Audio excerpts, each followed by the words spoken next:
Nesse capítulo nós iremos trabalhar com polígonos.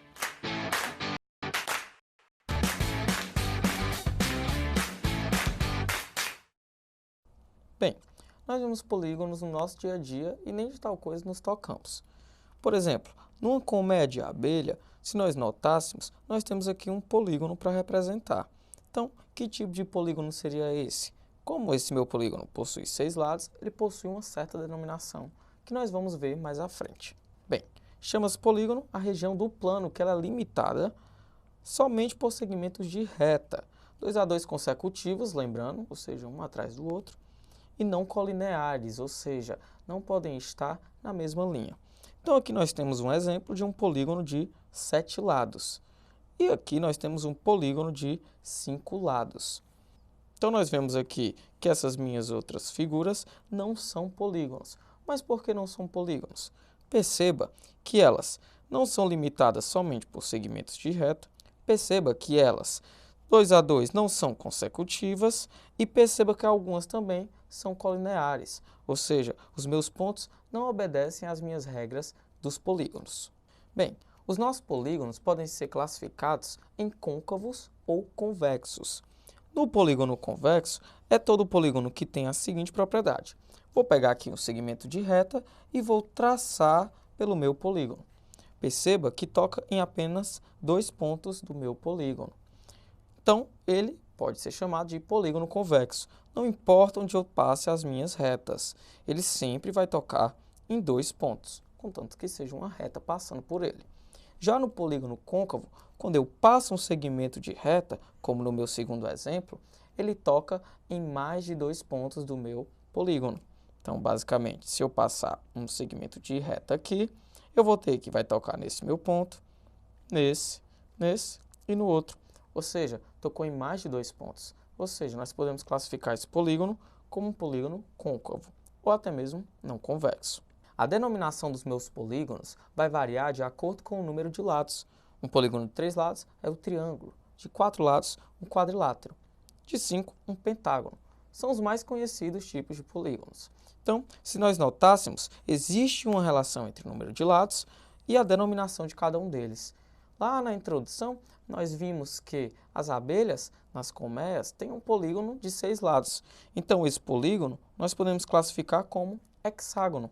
E daí vai variar de acordo com as suas quantidades de lados. Os elementos de um polígono. Num polígono, nós temos alguns elementos. O primeiro são os lados, que são os meus segmentos de retas, AE, ED, DC, e assim alguns outros segmentos de retas que podem variar. Os vértices são as extremidades dos lados, ou seja, nesse exemplo eu tenho o vértice A, vértice E, vértice D. Os ângulos internos. Todo polígono possui ângulos internos. Como você pode perceber, eu tenho aqui um acentozinho para representar os meus ângulos que são internos. Então, tenho o meu ângulo interno 1, interno 5, 2, 3 e 4. E assim como eu tenho ângulos internos, eu também tenho ângulos que são externos. Então, eu posso representar como E1, E2, E3, E4 e E5. As diagonais de um polígono. Uma diagonal nada mais é do que cada um dos segmentos que tem como extremos 2 vértices que não são consecutivos do meu polígono. Então, aqui, por exemplo, aqui no meu pentágono, eu posso pegar o exemplo das minhas diagonais. Minha diagonal AC, CE. Perceba que nenhum desses meus pontos eles são consecutivos. Então, aqui, por exemplo, eu vou ter 1, 2, 3, 4, 5 diagonais, que correspondem às diagonais do meu pentágono. E nós podemos calcular de uma maneira muito mais simples o número de diagonais desse meu polígono. Aqui eu tenho um polígono que mostra bem o meu exemplo. Perceba quantos lados eu tenho aqui o meu polígono. Um lado, 2, 3, 4, 5, 6, 7, 8 lados. E eu posso representar através de uma fórmula. O número de diagonais é igual a n vezes n menos 3 sobre 2. O n seria a minha quantidade de lados. Já na soma das medidas dos ângulos internos do meu polígono, concorda comigo que o meu polígono pode somar todos os ângulos internos dele para eu saber qual é o valor total? Então, isso eu posso representar através da fórmula que a soma dos ângulos internos que é igual a n menos 2 vezes 180, onde n é a quantidade de lados do meu polígono. Então, vai variar de cada polígono. Eu também posso tratar uma relação onde a soma dos ângulos externos mais a soma dos ângulos internos tem que ser igual a 180 vezes n, onde n seria, no caso, o meu número de lados. Após descobrir os ângulos internos e externos, basta eu igualar 180 e multiplicar por n, que eu vou encontrar uma equação. E a soma dos meus ângulos externos dos meus polígonos tem que dar igual a 360, que é bem simples aqui nós considerarmos.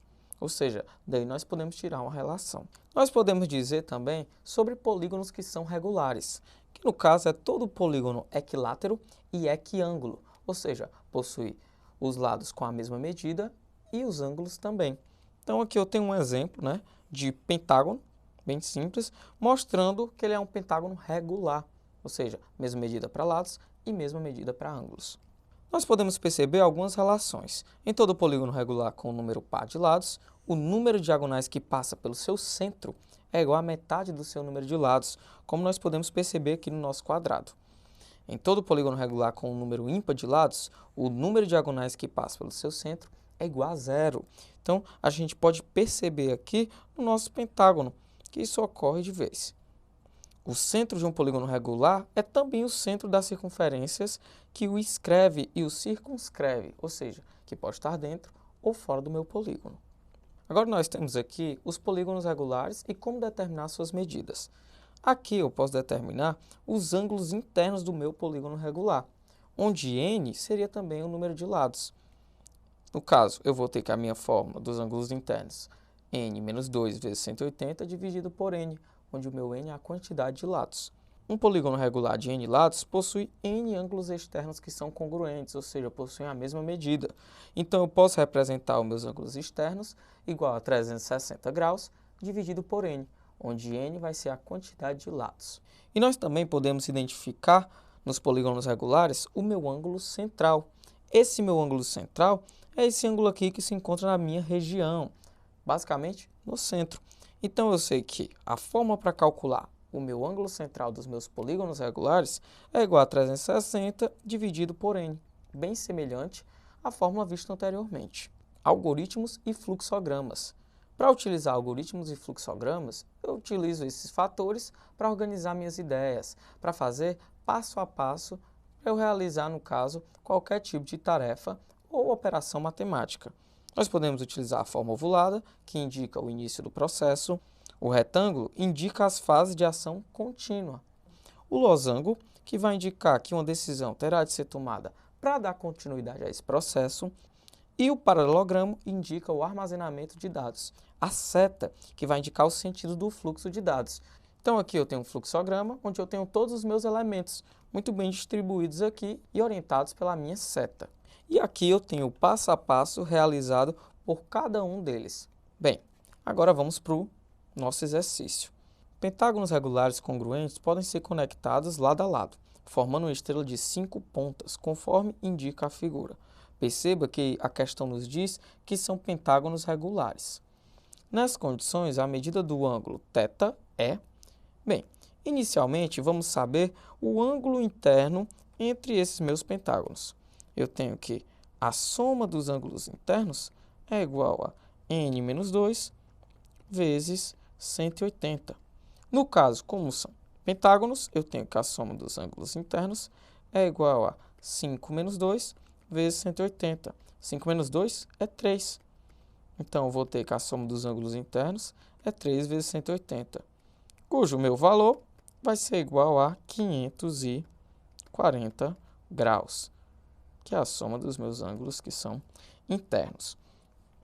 Já para calcular o ângulo interno aqui presente nos meus pentágonos, eu vou ter que, lembrando que ele é regular, dividir o meu 540 por 5, que é a quantidade de lados do meu pentágono. Aqui eu calculei a soma dos ângulos internos. Agora eu quero saber quanto é cada ângulo para cada vértice. Então, eu tenho que os meus ângulos internos vão ser igual a 108 graus. Pronto. Perceba que a minha estrela ela se distribui, no caso, para 3 fatores dos meus pentágonos. Então, eu posso dizer que 108, que é a medida de 1, mais 108 graus, que é a medida do outro, mais 108, medida do terceiro, mais o meu ângulo θ que eu quero descobrir, até colocar em destaque. Tudo isso aqui tem que ser igual a 360. Mas por que tem que ser igual a 360? Pelo fato dele ser um polígono que ele é regular. Então, isso aqui é parte da nossa operação. Então, 108 mais 108 mais 108, eu vou ter que esse valor é igual a 324 graus mais θ, que é igual a 360. Vou ter que o meu valor de θ é igual a 360 menos 324. Ou seja, o valor que θ irá assumir, no caso aqui, a angulação da minha estrela, é igual a 36 graus. Então, eu sei que a minha resposta correta é o item B de bola. Bem, é isso e até a próxima aula.